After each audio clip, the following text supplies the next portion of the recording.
আজকে নিয়ে এসেছি একটি অসাধারণ রেসিপি, যেটা থাকলে পুরো খাওয়াটাই যেন তৃপ্তি হয়ে যায়। এটা একটা কাঁচা চালতা। সেই চালতারগুলোকে কেটে ওপরের পুরো চামড়াগুলো, যেগুলো মোটা মোটা হয়, শক্ত শক্ত, সেই চামড়াগুলো কেটে ফেলে দিয়ে ভালো করে ধুয়ে সেদ্ধ করতে বসিয়ে দিয়েছি। হালকা সেদ্ধ না, অ্যাকচুয়ালি ভাপা। একটু ফুটে গেলেই নামিয়ে জল ঝরিয়ে নেব।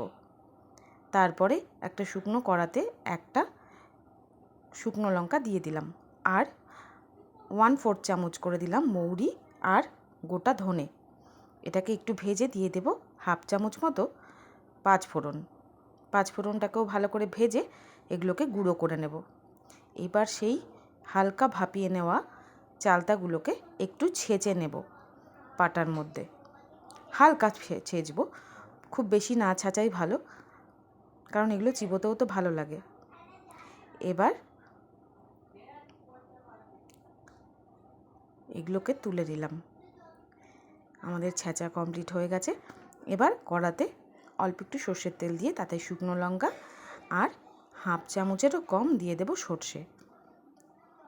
সর্ষেটা একটু পুড়ে গেলেই দিয়ে দেব চালতাগুলোকে একটু নাড়িয়ে নেব। দিয়ে দেব স্বাদ মতো হলুদ, লবণ। এবার এটাকে হালকা নাড়িয়ে নিয়ে দিয়ে দেব পরিমাণ মতো জল। যেহেতু এটা চালতার টক করছি, তাই চালতার একটু ঝোলটা একটু বেশি বেশি হলেই ভালো হয়। আমি সেই বুঝেই জলটা দিয়েছি, আপনারা আপনাদের মতো দেবেন। আচ্ছা, এর মধ্যে এখানে দিয়ে দিয়েছি কিন্তু আমি 1 কাপ চিনি।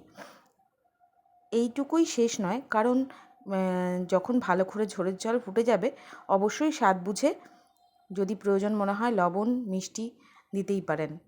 ভালো করে জল শুকিয়ে গেলে দিয়ে দেব ভাজা মশলা, দিয়ে নামিয়ে নিয়ে পরিবেশন করব চালতার টক। অসাধারণ হয় খেতে।